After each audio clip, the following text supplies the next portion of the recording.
42강에서는 특성 방정식에 대해서 계속해서 다뤄보도록 할게요. 제가 지난 시간에 살짝 잘못 설명해 드린 게 있더라고요. 특성 방정식은 이렇게 람다 i-a의 디터미넌트가 0이 되게 하는 이런 방정식을 보고 특성 방정식이라고 하는 거예요. 제가 지난 시간에는 이 두 개를 바꿔서 a-람다 i라고 했었어요. 그런데 뭐 사실 이것의 디터미넌트는 결국에는 어차피 마이너스 1에 n승, 여기서 n이라는 것은 a를 n 곱하기 n 매트릭스라고 했을 때를 말하는 거예요. 그랬을 때 결국에는 이 값이 이렇게 같아지니까 어차피 해에는 그렇게 영향을 미치진 않아요. 이것이 0이다 라고 하면은 결국에는 어차피 해는 똑같죠. 그래서 지난 시간에 전개했던 내용에 크게 오류는 없지만 이번 시간부터는 특성 방정식이라고 하면은 이 정의를 사용하도록 할게요. 그러니까 ax는 람다 x라는 식에서 이번엔 이쪽 반대쪽으로 이렇게 넘긴다는 소리예요. 결국엔 이렇게요. 여러분들이 보기에도 그렇게 뭐 큰 차이가 있어 보이진 않죠? 그래서 지난 시간에는 이 특성 방정식의 해가 n개가 있을 때를 알아봤어요. n개라고 쓰지 말고 서로 다른 n개 실수해라고 하죠. 이런 경우에는 축을 만들 수 있다가 결론이었죠? 그럼 이번 시간에는 만약에 해가 아예 없으면 어떡할까요? 그러니까 결국엔 해가 전부 다 복소수근이 나온다는 거겠죠? 보통 허근이라고 하죠, 그쵸?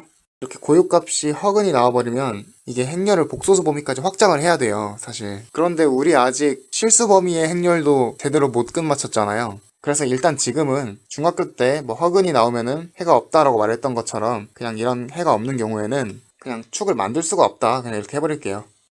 이게 복소수 범위로 확장하려면 막 허미션 매트릭스도 나오고 우리 범위에서 할 수 있는 기초적인 선형 대수가 아니라서 그래요. 그리고 이렇게 해가 없는 경우에 조던 폼 같은 걸 이용하면은 좀 유사한 축, 그러니까 유사 대각화 같은 걸 할 수 있긴 한데 그것도 여기서 다룰 만한 내용은 아니라서 다루지는 않을게요. 그러니까 우리는 이제 해가 없으면 그냥 어쩔 수가 없어요. 그냥 못 만들어요. 못 만든다 이래버릴게요. 그러면 해가 완전히 없는 것도 아니고 n개인 것도 아니고 0과 n 사이일 수도 있겠죠? 뭐 x라고 할까요, 이렇게?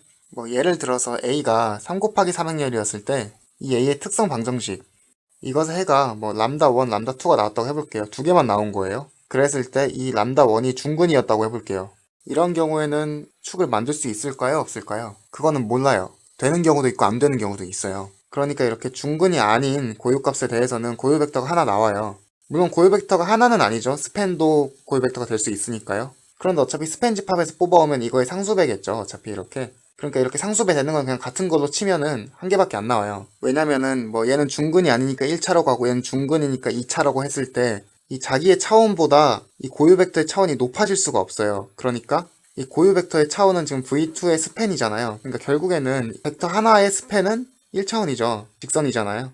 그러니까 2차원이 될 수가 없다는 거예요. 왜냐면 그 2차원은 이 1차원을 넘어가 버리니까. 그러니까 결론적으로 서로 선형 독립인 두 개의 고유 벡터를 이 고유값 하나에서 뽑아낼 수가 없다는 거예요. 차원이 1차원이라서. 살짝 지워볼게요. 그런데 방금 제가 말한 그것에 대한 이유는 증명을 해야 되긴 하는데 그런데 그걸 증명하려면 뭐 대수적 중복도와 기하적 중복도 이런 개념을 알아야 돼요. 뭐 간략하게 설명을 하자면 이 대수적 중복도라는 것은 방금 제가 말한 요 1차, 요 2차 이런 걸 보고 대수적 중복도라 그래요. 이 람다 2의 대수적 중복도는 1이고요. 이 람다 1의 대수적 중복도는 2인 거예요. 그리고 이 기하적 중복도라는 것은 아까 이 람다 2로부터 만들 수 있었던 고유 벡터들 있죠? 그 고유 벡터들이 만드는 공간의 차원을 말하는 거예요. 그러니까 아까 스팬 V1이 이 람다 2에 대한 고유 벡터였다면 얘는 1차원이니까 얘의 기하적 중복도는 1이다 뭐 이렇게 말할 수 있는 거죠. 그리고 이 대수적 중복도는 항상 기하적 중복도보다 크거나 같다라는 법칙이 있어요. 그래서 얘가 1차면은 이 스팬 집합은 절대 2차원이 될 수가 없는 거예요. 그래서 여기 중근이 안 나온 거에서는 고유 벡터 두 개 못 뽑아요.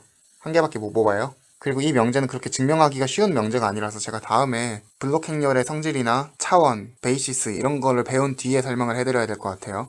지금 뭐 그냥 대충 받아들여야 될 것 같아요. 그런데 이 람다2가 1차원 이하라고 했으니까 기하적 중복도가 0차원도 될 수 있는 거 아니냐. 그러니까 벡터 V1조차도 못 뽑아낼 수 있고 그냥 아예 0차원이 돼버릴 수 있는 건 아니냐. 뭐 그것도 틀린 소리는 아닌데 사실 0차원이 될 수는 없을 것 같아요. 왜냐면 그게 0차원이란 소리는 결국엔 AX는 람다2X를 만족하는 이 X가 0 말고는, 그러니까 0벡터 말고는 존재하지 않는다는 소리잖아요. 그럼 자명의 만을 가져야 되니까. 그런데 결국 람다2는 이 특성 방정식을 만족하는 해니까 자명의 만을 가지지는 않을 것 같아요. 그쵸? 그러니까 결국에는 절대 0차원은 될 수가 없고 적어도 1차원이어야 되는데 1차원 이상도 될 수가 없으니까 결국엔 1차원밖에 안 되죠. 그러니까 결국엔 여기서 고유 벡터 V2는 무조건 뽑아낼 수는 있죠. 이쪽도 물론 0차원이 될 리는 없으니까 V1 하나는 뽑아낼 수 있겠지만 하나 더 뽑아낼 수 있는지는 정확하진 않아요. 물론 이게 2차원이라서 두 개를 뽑아낼 수도 있을지 모르는데 그러니까 이게 케바케예요. 이 두 개를 뽑아낼 수 있느냐 아니면 한 개밖에 못 뽑아내느냐, 이게 그때그때 달라요. 그러니까 결국에 어차피 중근이 아닌 이 람다2에 대해서는 고유 벡터가 나오는 게 너무 당연하니까 굳이 체크해볼 필요 없고, 이 행렬 A가 축을 만들 수 있는 행렬인지 아닌지 알아보기 위해서는 이 중근이 나오는 애에서 두 개가 나오는지 한 개가 나오는지를 체크하는 것이 중요한 일이 되겠죠. 이쪽에서 뽑을 수 있는 게 두 개냐 한 개냐에 따라서 이 행렬 A의 축을 만들 수 있냐 없냐가 결정되니까 이건 굳이 체크해볼 필요도 없겠죠. 그러니까 결론은 뭐 중근 말고도 뭐 K중근, 그러니까 3중근, 4중근, 어떤 K중근, 이렇게 K중근이 있을 때 이 K보다 작은 숫자의 고유 벡터를 뽑아낼 수 있으면 걔는 축을 만들 수가 없어요. 딱 K개만큼 뽑아낼 수 있어야 돼요. 그러면 막 복소수가 섞여 있는 경우는 어떻게 할 것인가? 그것도 별로 어렵지 않죠. 예를 들어서 람다1부터 람다2, 람다 n까지 이렇게 n개 해 중에서 한두 개 정도가 복소수였다고 쳐보죠. 그럼 어차피 얘네들로는 축을 못 만드는 거예요. 우리 어차피 복소수로는 축을 못 만들어요. 그럼 여기선 두 개가 빠졌으니까 이 남은 n-2개의 고유 값에 대해서 우리는 여기서 n개의 고유 벡터를 뽑아내야 축을 만들 수 있는 거예요. 그런데 그럴 수가 있나요? 그럴 수가 없죠. n-2차라는 대수적 중복도에서 n차라는 기하적 중복도를 뽑아낼 수가 없어요. 이게 더 클 수가 없어요. 왜냐면은 뭐 예를 들어서 람다3, 람다4 이렇게 가죠. 그런데 중근이어도 한 번 다시 또 쓴다고 해볼게요. 그러니까 람다3와 람다4가 같은 값이었더라도 그냥 이렇게 한 번 더 쓰는 식으로 나열을 해본다고 해볼게요. 같은 게 있을 수 있는 거예요. 이런 식으로 나열을 한 거예요. 람다 n까지. 그러니까 원래 람다3와 람다4가 같았으면 얘를 쓰지 말고 그냥 람다3의 대수적 중복도를 그냥 2차라고 하고 그냥 람다5 이렇게 써야 되는 거죠. 그러면 이 람다3로부터 뽑아낼 수 있는 최대의 고유 벡터는 2차니까 최대 2개까지 뽑아낼 수 있겠죠. 뭐 그거보다 못 뽑아낼 수 있지만 최대 가능한 개수는 2개란 소리예요.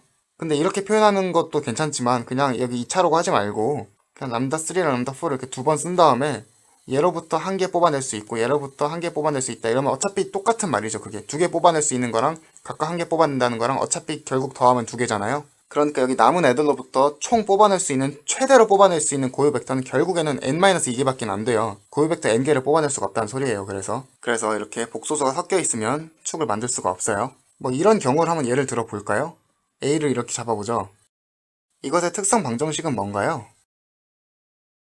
이것을 구하는 거잖아요. 그쵸? 그래서 결국에는 이렇게 되죠. 왜냐면 삼각형열의 디터미넌트는 그냥 대각선 곱하면 되는 거죠. 이런 거 하나하나 까먹으면 안 돼요. 이게 0인 거니까 결국에는 이 람다 값이 마이너스 1도 나오고 2도 나오는데 여기서 지금 중근이 여기 마이너스 1이 중근이죠. 그래서 고유값이 2에 대한 고유 벡터는 당연히 나올 걸 아니까 이 마이너스 1만 체크해보면 되겠네요. 그러면은 이 마이너스 1을 체크해보기 위해서 AX는 람다 X, 그러니까 여기서 람다가 마이너스 1이라는 거죠. 그래서 마이너스 x 이렇게 하면은 이쪽으로 넘겨서 계산해 볼까요? 지금 이 식을 푸는 거고 여기서 a 플러스 i를 한번 계산해 볼까요? 이렇게 되죠. 그럼 여기다가 이 x를 곱해줘야 되니까 여기서 x를 xyz라고 이렇게 해서 곱해줘 볼까요? 그러니까 결국에 지금 여기 a 플러스 i라고 써서 조금 헷갈릴 수 있으니까 제가 이거를 이렇게 쓸게요. 이 a 플러스 i에다가 이렇게 x를 곱한 거예요. 그럼 결국에 이건 이렇게 되지 않나요? 그런데 결국에 이게 0이 되는 xyz를 찾는 거니까 물론 이게 0벡터니까 000이겠죠. 그럼 어차피 z는 0이고 3z는 0, 뭐 이건 똑같은 식이니까 필요 없고 y랑 z가 0인 식이네요. 그러면은 x에는 뭐가 들어가도 상관없다는 거죠. 그러니까 결국에 해 x는 이 x 자리에는 뭐가 들어가도 상관이 없고 y랑 z가 0이기만 하면 전부 다 해가 된다는 거죠. 그러니까 이거 결국엔 1차원 아닌가요? 이렇게 x, y, z 평면을 그렸을 때 y와 z는 무조건 0이고 x 값만 계속 바뀌니까 결국엔 이 x축을 말하는 거잖아요. 그렇죠? 그러니까 직선이니까 1차원 맞죠? 그런 식으로 생각해도 되고 그냥 이 변수가 하나니까 1차원인 거예요. 그러니까 결국엔 고유 벡터 한 개밖에 못 뽑아요. 그러니까 이건 축을 만들 수가 없어요. 결국에는. 그런데 놀랍게도 행렬 A를 이렇게 잡아볼게요. 대각선 전부 다 0을 하고요. 나머지 전부 다 1이라고 채워줄게요. 이거 여러분들이 직접 계산해 보시면 알겠지만 이것도 아까 전에 했던 행렬이랑 똑같이 이 고유값이 결국에는 똑같이 나와요. 마이너스 1과 2. 특히 마이너스 1은 중근이 나오거든요.